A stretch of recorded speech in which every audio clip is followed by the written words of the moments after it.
Um, all right. Well, hello. Uh, my name is Dylan. Um, I guess you guys already know me. We've been in class together all semester. The artist I chose for this final presentation was named Sarah Cameron Sundy. I'm not 100% sure how to say her name, but she was selected because I found her artwork to be really impressive, and that was what initially drew me in. Here's a few of those greater bodies of work as she's labeled them on her website, and I'm going to flip through some images here. I'm going to start off by sharing Show Atlanta. Sorry, it's not called Show Atlanta. It's Atlanta to the Atlantic, connecting communities to the South River.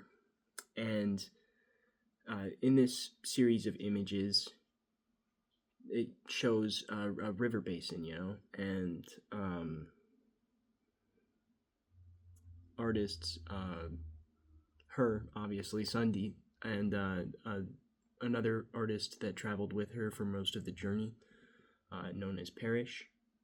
And they actually spent over 5 weeks traveling by kayak, and once they hit, due to weather or whatever, areas that were dry or didn't have enough water for them to continue traveling, they would actually pick up their kayaks and walk them to the next available part that they could travel via kayak, which is kind of powerful. I mean, I think it's powerful because you really don't need more than a puddle to kayak in. And for a river that makes it all the way to the Atlantic Ocean, to be that dry, to be that explorable, to be that terrestrial, it shouldn't be that way. These marshlands and these bodies of water, these rivers, these creeks, they should ultimately be sources of local pride still. I think that the site-specific nature of Sundy's work ties in heavily with some of our themes that we've previously examined in class, such as haunting reminders laid out in the writings of Marv Racinto. That was, I want to say Module 3. And the reminder that action should already be underway. It's poignant, it's effective, and it's something that we need to do. Sundy's exploration and dedication to being a silent recorder of these places that are not important to people, that are existing to serve only ecological purposes, and that have no one to stand up for them, have no voice.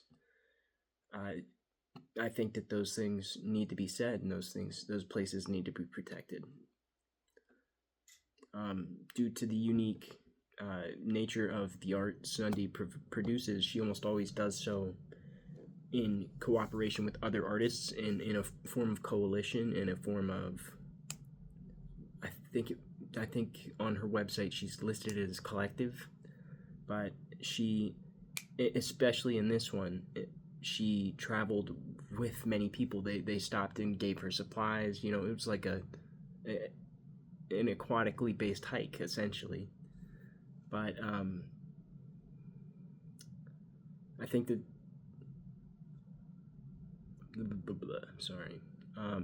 I really appreciate about her work everything that she does.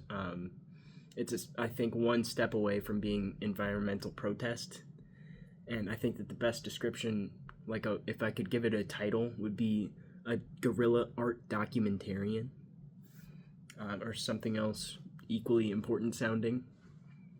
The final module, in my opinion, the first video we watched about Peru, I think it said it best when the guy said that global environmental concerns can only be addressed collaboratively.